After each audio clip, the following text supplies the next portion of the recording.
there, and welcome to the Proud to Be a Rust and Glass podcast. Today's guest is Adrian Lime, former factory man who recently began teaching at TSA. Adrian is both a writer and an artist, and he does all of his work right here in the Toledo area. Thank you so much for making the mental space today after work to come see us and to sit with me. Right. I'm really looking forward to talking art and writing with you. Have you always lived in Toledo? No. I grew up in Ashland, Ohio, kind of a north-central Ohio town. Felt like a small town. Okay. It is, but not the minuscule town. It's kind of like 30,000, 40,000. I think it's larger now that I've been gone for 30 plus years. But moved to Toledo to go to UT when I was 18, and then just never left. Very cool. So did you do any type of creative or artistic work before you moved here, or? Yeah. So basically I've been writing poetry in whatever form, and when I was little, of course, it's what little kids do. You read Dr. Seuss, and I always had that drive to write, and I mean that in putting words on paper, not necessarily creative writing. I just like to type. I like to put things down. I think it was a way to get stuff out of my head and onto paper, something physical. And I was always a real emotional kind of kid, and like I would cry in a heartbeat, and I kind of still do. But that was a way to vent things out, and there was no structure, no real education to it. My father was an English teacher. My mom was a newspaper editor and always around words. And so that was pretty important in our house anyhow. So it just kind of naturally came, but mostly as journal. It was ingrained very early on. Yeah. I love it. Yeah. So you moved here to go to school. Did you go to school for writing? No, well, yes and no. Yes First, I was all sciences, hard sciences and math in high school. Okay. So I came to UT to go to engineering school and engineering physics for a couple years. At some point, I was still writing. I had to take a class in some liberal arts, anything, just to get that out of the way in the sciences. So I took Intro to Poetry because I loved poetry. I met a professor. She was fantastic. I would see her on office hours, and it just got me really revved up to write.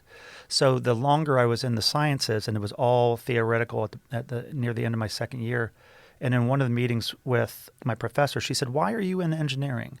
Which she wasn't trying to break me out of that, but she's asking because all I did was complain about how I don't like what I'm doing. And I went, I don't know. I don't know why. So I started thinking it through and took some real, and I was also paying my way through school, so there's a lot of work outside.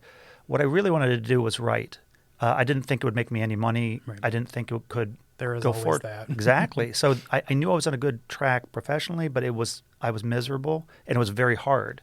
So to do something hard that you love is maybe better, but something you can't stand, and it's very hard. It just pushed me out of it. I switched my third year to, well, there's only an English degree at UT, but this was a composition focus, and immediately my life got better. Okay. I had to drop basically 2 years worth of credits because it was all the hard sciences, but it was worth it in the long run for my psyche, if nothing else. It is sort of important that if you find yourself trying to shove yourself in a box that you're not meant to be in, I mean, at least 2 years is better than 30. Right. And at that point, I was talking to TAs who were in lab classes with me, and I was asking what they do when they're in an engineering environment, and the things they were describing was not what I was thinking. Like, I'm out there, I'm going to build airplanes. Like, oh, no, you're going to test metals in your lab area. Right. That's all you're going to do, or whatever, and write reports. You better like writing reports. And like, boy, those are all the things I want to be out there. Like, you should have been in the tech side, like in the, get your hands dirty kind of thing. So that was always with me. But no, I was just kind of swinging hard for something that I didn't quite know what I was doing until I got up into the little higher level, and I went, yeah, I'm in the wrong course of study. I enjoy writing, but report writing, That was something else. A trip when I was in engineering school, we did technical report writing class, and it makes sense, but stripped, just devoid of anything creative, and that's how it's designed. It's just super clarity and nothing else. Yeah, here's the language we want you to use. Yeah. Here's how we want you to use it. It has to be that way. And that makes sense. It's standard all over the world that way. Oh, yeah. But it drained me. It was so hard not to say, this is so boring. Like, it's meant to be boring. It's supposed to be boring. You did find yourself in a job, though, that did have, some tie back to those roots, right? I mean, you were in a factory doing any kind of work, but your work before you left was very much in that line, wasn't it? I've been all over the place. I have done a lot of manual labor when I was especially younger. I was a lifeguard for years. I thought maybe I'm going to go into recreational science, all this. That wasn't going to happen, but it was great at the time. So then I worked at COSI, predecessor of the Imagination Station. I worked there for 7 years. That was fantastic. It mixed art and science, so that felt really good to me. I was able to do writing. It wasn't creative writing, but signage and things, trying to think how kids think and try to say really high-end things in really simple ways. It's what poetry is. And get the kids inspired into the sciences. We were teaching electrical theory to like 10-year-olds, and awesome. It was just you have to do it in a way that makes sense to them. And the idea wasn't to teach it really, but to give them context so that when they learn it later, they go, oh, it's like that time at COSI. So that was great for me. But then when that shut down during the recession, I kind of floated for a while. I was doing videography, which is something I had done to help me get through school, college. And then I had the opportunity to work at Jeep, which I did not want to go back. I was 40. I didn't want to go back into manual labor, but there it was. And here's a great job, which I took up. And I thought it was going to be miserable. And in ways it was rough, but it gave me a lot of time to think. And the more exhausted, this sounds counterintuitive, but the more exhausted my body got, the better my brain was firing off ideas and things. There was nothing else to think about. So I got to think all day, all night long at that time, which ended up getting my writing going again. Oh, that's amazing. Yeah. That's absolutely amazing. And now you're in another transition period. Yeah. You left the factory days behind. We were just talking. You are now subbing at TSA. You found a more long-term thing there as well. For sure. How has that transition been for you? It's been great. It feels very, very natural, but it is a culture shock. I was 12 years at Jeep, and then to come into this environment, it's super supportive. It's a great school. The kids are fantastic, but it was a bit of a culture shock. But it did feel natural. So every step along the way, there are people helping me out. I'm doing a long-term subbing gig for a teacher who was an 8th grade history teacher, American history teacher. Okay. Not that I don't remember some of these things from when I was young, but I'm refreshing myself and I'm learning a lot as I'm doing this. So it's been pretty great. Sounds like an amazing opportunity. How has your art and your writing sort of changed as you've gone through these different transitions? I don't know if this is normal for everyone, but I suspect it is. Everything changes when I'm working at the factory. I'm writing factory poems. I do write love poems but there's always steel in it, or there's always busted knuckles or something. And now it just kind of changes your perspective. So I'm writing essentially the same themes, but from a different direction. Okay. And so I'm so new to this. This is just the first year I've been subbing that I have not found that groove yet in my writing. And it keeps coming out because I keep writing more, but it doesn't know where it's going. So what I'm excited about is each time I do this big transition in my life, I come out with a good amount of material that I did not expect out of me. Right. It just shifts my perspective. It's fantastic. It's really hard when you have something in your life that is taking up such a big portion of it. I mean, maybe not as many hours now as when you were working at Jeep, but still a lot of hours of your life. It's almost impossible to keep that separated from your creativity. And it's interesting to see the ways that it comes out once you sort of fall into your routines and you fall into that new norm. It's weird because there's this transition period. We were just talking earlier about you get a day off in a week. So that's your time. If you're going to write, that's the best time to write. But for me, it is also, I have to be able to be, I used to say I can't write a poem about the house being on fire while the house is still on fire. I need time to process and think about it, and then it'll come out when it's ready. Some space and reflection. For sure. So changing jobs, now I get off of school, and I'm still thinking about school. I'm still thinking about, I got to get these grades done. I got to get set up for tomorrow.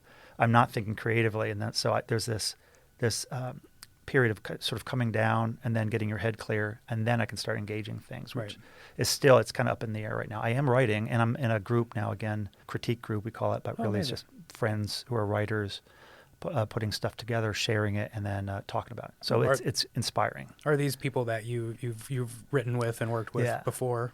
For sure. Well, one is my wife. Oh, very cool. So Johnny McTire, the poet laureate of Lucas County. That kind of helps force you to be a writer if you're a writer, if you're married to the poet laureate. Right. And we do this anyway in our house, just share. If we're caught up on something, I'm not quite sure how this resolves.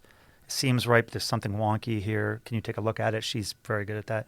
A great friend of ours who lives in Findlay, and then a few teachers from TSA also. So we meet at TSA twice monthly. Oh, that's amazing. Share some stuff and just give ideas, and it peps you up. Even sometimes when I'm going to the group, that something pops. I get it now. I don't even need the critique. I just I need the direction. Right. You need to be forced into that mind space sometimes.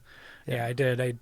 led the first time ever leading a workshop a couple weeks ago, and it was an experience that also opened up my writer's brain. And it's really amazing when you go in just to sit with other writers or sit with other creatives, the influence that has on your own stuff, even, like you said, even before you're even around them. For sure. Well, and what you said, the creatives, I find that's absolutely true. Musicians, painters, any of these arts, it doesn't have to be a writer. In fact, I think sometimes writers can be, it's almost competitive. I don't know if that's right or not, but just the idea of opening up, you said your writer's brain, there is a separate, it just seems like there's a separate thing. You have to click out of one to get to the other.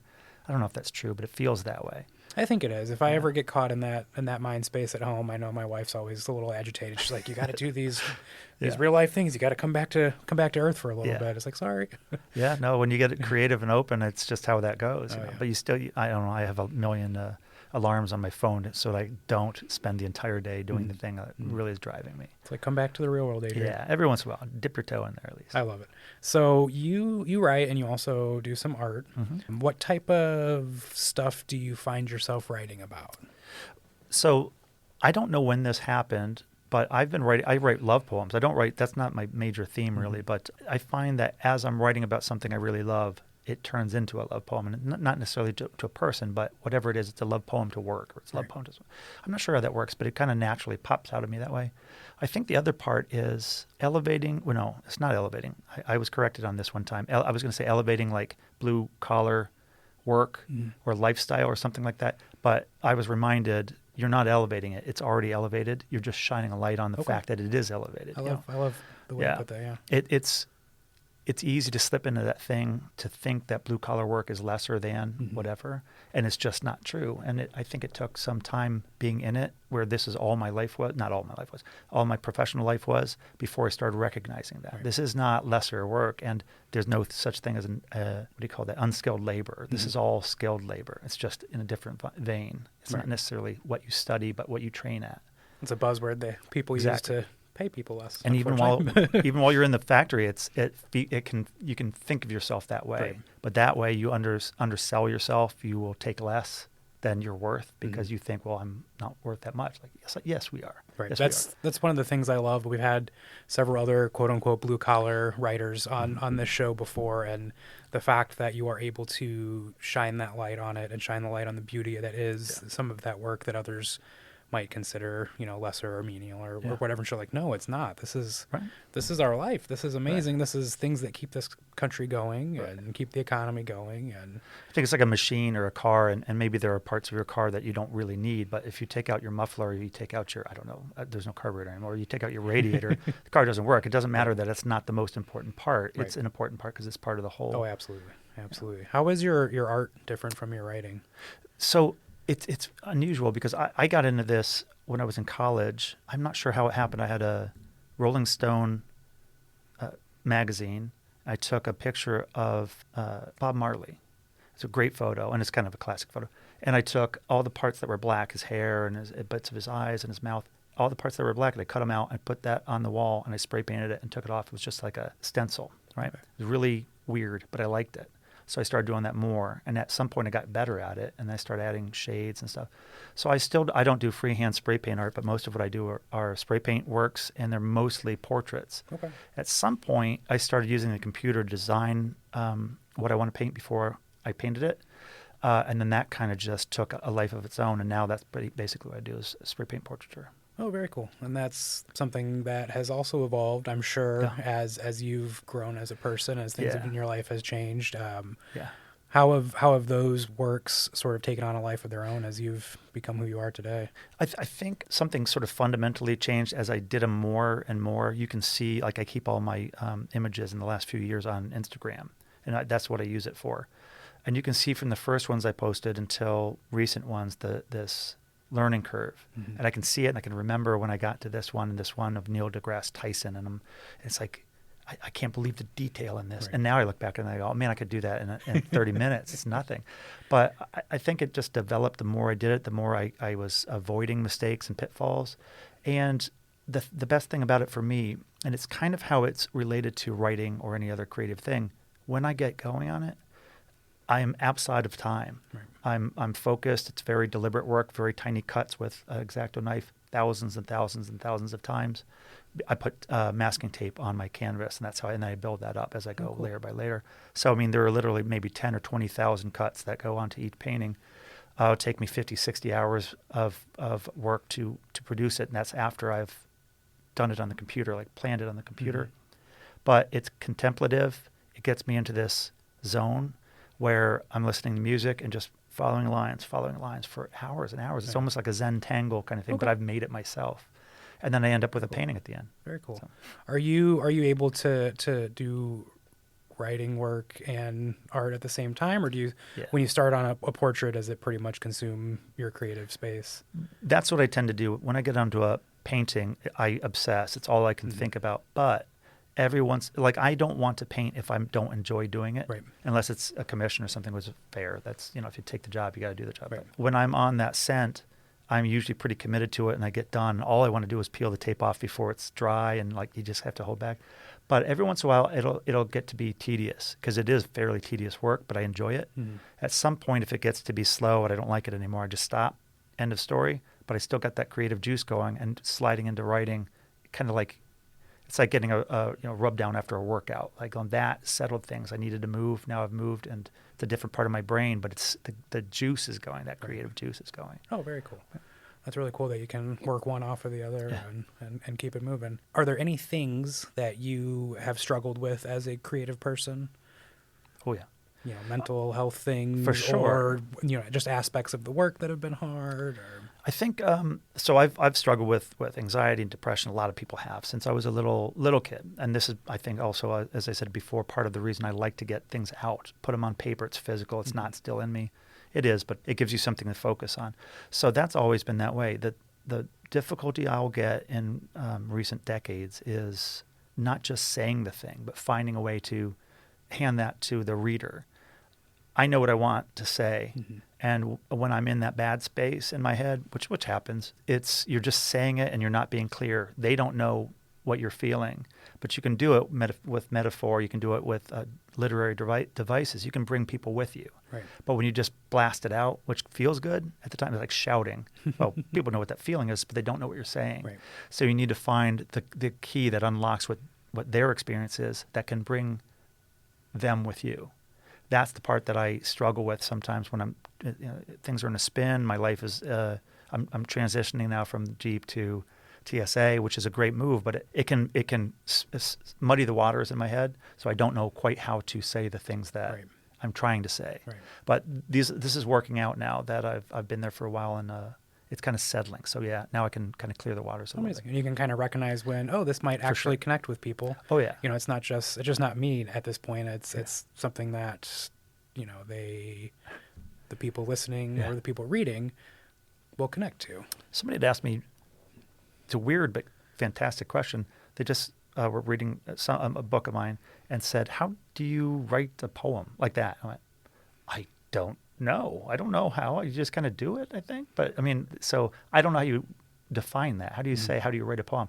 No idea. Not the first idea. I can study it, but I don't think there's a real answer. It's not science. Right. It's kind of magic. You write a bunch of really, really bad poems, and you figure out who you are as a poet and as a writer, and you figure out this is how my work needs to come out on the page in order for other people to connect with it, and you learn along, you learn as you go. And I don't know if you've had one of those like aha moments, but like eventually, if you do it enough and you love it enough, you figure it out. I think that it's exactly that. I think the more you write, the more you recognize what you think was very clear and nobody else understands it. That's not their fault. It's not your fault really, but that poem might just be for you. That's not for consumption, which is fine. And in fact, that's great. It's healthy. Just even the act of writing at all is introspective. So it's a creative act. It's good for you. But if what you want to do also is share that, I do think that art is a conversation, a painting that you paint and finish, and it was good for you, and you put it in the closet, no one sees it. You have not finished that conversation. Right. I think the sharing and then you're essentially giving it to an audience. When they get it, they get to think what they think about it. It's no longer yours. I mean, you can have copyright on it, but it's no longer your poem. It's their poem. I love that because it is conversation, maybe not conversation, it is communication with somebody who you've never met. across the country or world. It's fantastic. Yeah, it's a really beautiful and practical way to look at, shared art. I mean, that's what it comes down to. Do you feel like you'd like to share some of your work with us today? Oh yeah, I'd love to. Amazing. We'd love to hear some poetry or whatever you've got in your back pocket, and let's share it with the world. Okay, you want to do that right now? Sure. All right. I brought 2 poems, and as I had said before, I write love poems, and they tend to be like, is that a love poem? You go, oh yeah, it really kind of is. So here, this one is called Silent Treatment. It goes like this. It's been unusually quiet in our house for 2 full days, and because I can't remember if we are still in argument, I go to apologize to my wife. I don't know what for. I recall something about shoelaces or perhaps boots. All I know is that we, both writers, feed on each other's words. Now there are none, and I am starving. But because I can't remember who thinks they won, or which word one of us felt slighted by, or what offending look, I'm afraid my not knowing will seem worse than this silence. I walk into her office room, and she is tapping away on her computer. She sees me standing silent and says, "Are we still arguing? I can't remember why, but I don't like this." And 25 years of our life together flashes back to me, all the trials and tragedies and ecstasies, the tired longings and great victories. What can I do then but laugh? It was, of course, never about shoelaces or boots. I say, I can't remember either. And although I feel foolish, we talk and talk and talk, and we fill each other back up.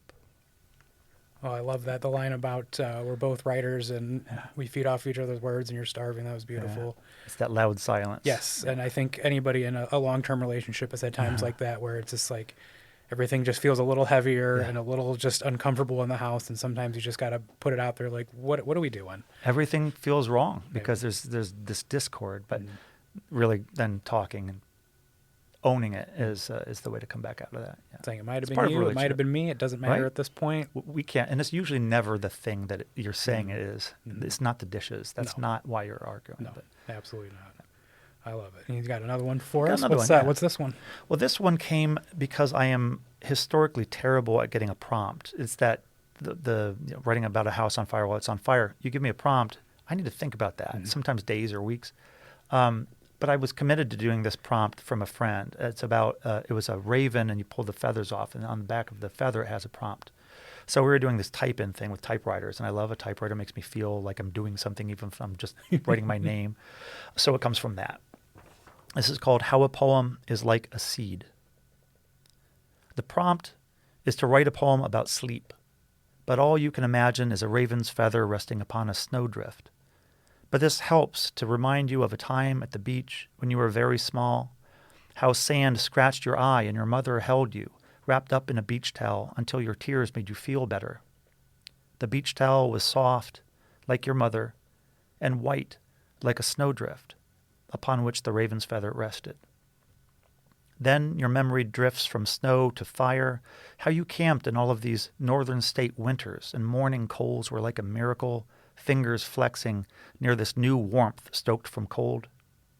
And snow still fell, and from a nearby branch a raven watched you shimmy your foolishness, and your young body was still waking from this cold night's sleep. And you realized then that, yes, now you are writing a poem about sleep. So the prompt seemed to work. Only now you also want to write a poem about your mother, her softness and her hardness. And somehow you also want to write a poem about beach towels and all that endless sand. But it bothers you that you only imagine the raven's feather and not the raven. And why not? What happened to the raven?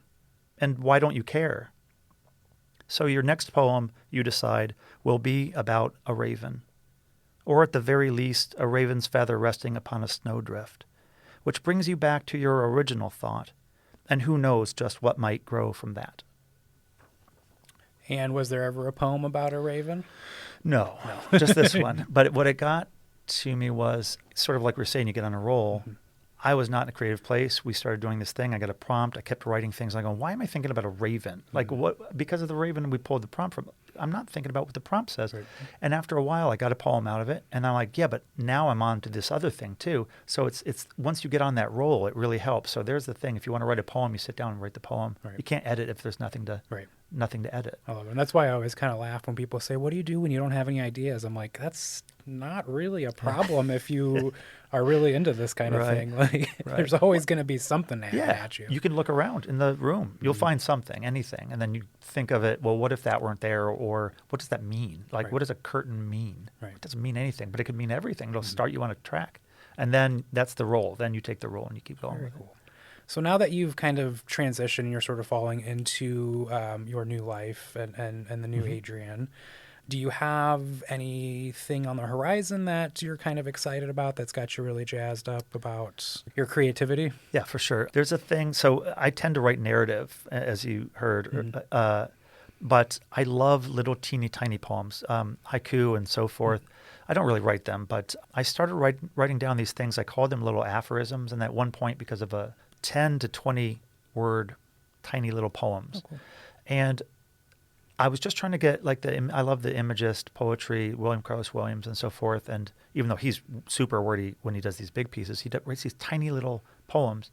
And there's something gorgeous about that. Pinpointing something small, it can mean something big, but there's very, very few words. So I try to do that, and almost as an exercise. And after a while, I liked it, and I just kept doing it. So I ended up with hundreds and hundreds of these tiny little things. Some of them are fine, and some of them are excellent, and some of them are just a lark, something funny, I thought. That's it. And I did that for a while, maybe 4 years. And then another poet who I had met a few times in Missouri, a great guy named Victor, he posted, I think on one of the social media things, he posted some of these things. They were just like what I was doing. So I called up and I said, do you want to do a collaboration? So we've been doing that for a couple of years now. It's stagnated, but we're now kind of stirring it back up. So sometime in the near future, in the next year or so, I think we're going to have a volume come out. That's very cool. And he's as prolific, he's more so than I am. So we've got hundreds and hundreds. Now the thing is, do we let them all out there, or do we whittle it down to And if you do whittle it down, how do you pick them? Exactly. I have no idea. I'm from Missouri, actually. I'm from Columbia, Missouri. But I have found a weird and amazing and talented and just wacky pocket of writers and incredibly talented artists from Missouri. For sure. And it sounds like you found it too. Yeah, absolutely. John Dorsey formerly of Toledo, lives out there. So we visit every so often, and there's just a huge community of really challenging writers. They do things that you don't see very often. I love it. Yeah. I love So you said that your art can be found on Instagram. Just searching your name, Adrian Lime, on Instagram. Yeah, it's like A Lime 42 and 42, the answer to life, the universe, and everything. So A Lime 42, and that's my Gmail thing. Anywhere else people can follow along with some of the stuff you're doing? Not in particular. Okay. So I am I kind of go along with the stuff that Johnny does. She sets up all these events and things. So you can find me around Toledo. Pretty much anything that's going on, I'm going to try to get there. But no, not so much. I'm pretty solitary in my writing. Oh, I love it. And there's absolutely nothing wrong with that. I mean, a lot of people like to write with others and for others, but also for themselves. And a lot of people like to commercialize it. And oh, actually, I should say, I'm sorry. I don't have the social media thing. I do have 2 books out, though. Oh, cool. One was a split chap book with Michael Grover, who is now living in Florida, but he was in Toledo when we were writing this.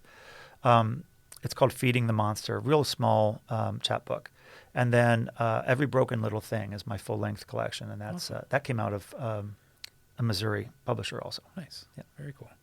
Somehow always comes back to Missouri for me. I don't know how, but Midwest, the I-70 corridor. There's like a whole lot of artists along. I love it. Well, again, thank you so much for taking the time. I know pleasure. Sometimes, especially after a long day, it's tough to open up about stuff, but I appreciate your willingness to do so. I love it. This was a great conversation. Thanks.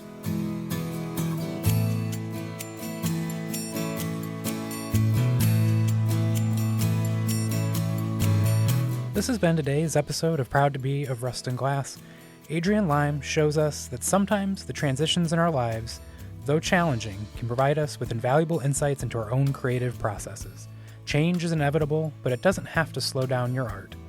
Again, I am your host and producer, Curtis Dieter. Our executive producer is Chris Pfeiffer. If you want to join the conversation, check us out at wgte.org/rustandglass. Until next time, thanks for listening. Now, go forth and create.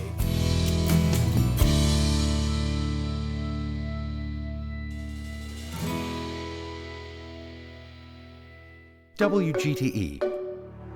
Voices around us. WGTE is supported in part by the American Rescue Plan Act funds allocated by the City of Toledo and the Lucas County Commissioners and administered by the Arts Commission.